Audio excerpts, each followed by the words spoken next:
बीड जिल्ह्यात केस तालुक्यामध्ये सर्वात जास्त घेवडा पीक म्हणजेच राजमा पीक घेतलं जात आहे. आज आपण त्यांची माहिती बघूया. कोणत्या जातीचं पीक आहे सर हे? वरून जातीचं आहे सर हे. वरून जातीचं आहे म्हणजे लाल का पांढरा? तपकिरी असतो सर. तपकिरी असतो.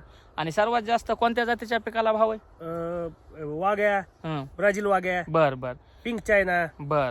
मग आता हे कोणतं म्हणलं जात आहे? वरून. वरूनचे. तर किती भाव लागेल ह्याला? आता सर सध्या 6,300 रुपये ते 6,000-6,500 रुपये भाव चालू आहे. बर.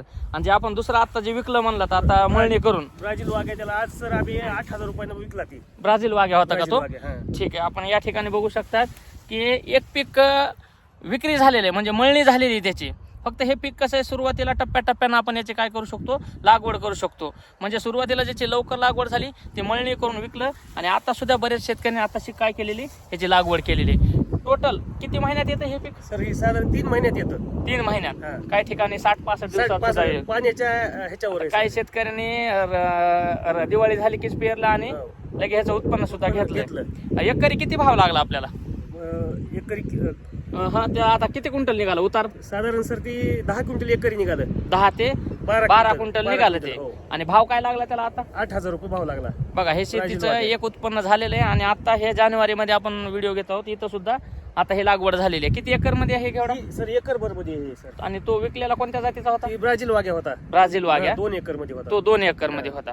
मग एक 60 दिवसामध्ये आपल्याला एकरी एक लाखाचा तरी होईल ना? हो सर, 100%.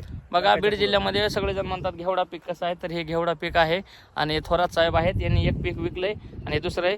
तर वेगवेगळ्या व्हरायटीची मागणी आहे आणि कमी दिवसात येणारं पीक आहे. कमी दिवसात येणारं पीक आहे. बरोबर आहे. आणि ह्याचा भुस्सा सुद्धा जनावर खातात. वेस्टेज काहीच नाही. काहीच जात नाही. ठीक आहे. आणि ह्याला आपलं पेरणी पद्धत सोयाबीन सारखीच सारखीच. हो. खतं कोणते कोणते द्यावं लागतं त्याला? काय नाही सर, ह्याला सुरुवातीला 1840 दिलं तरी चालतं. 20-0-13 दिलं सुरुवातीला.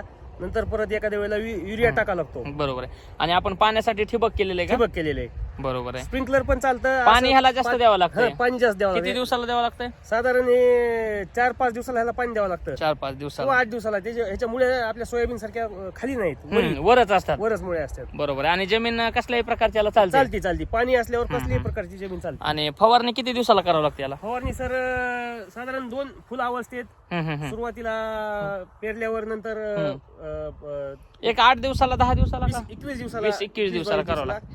आता किती एकर क्षेत्र आहे घेवड्याचं आपलं? 1 एकर क्षेत्र आहे सर. ठीक आहे. तर या ठिकाणी एक आधुनिक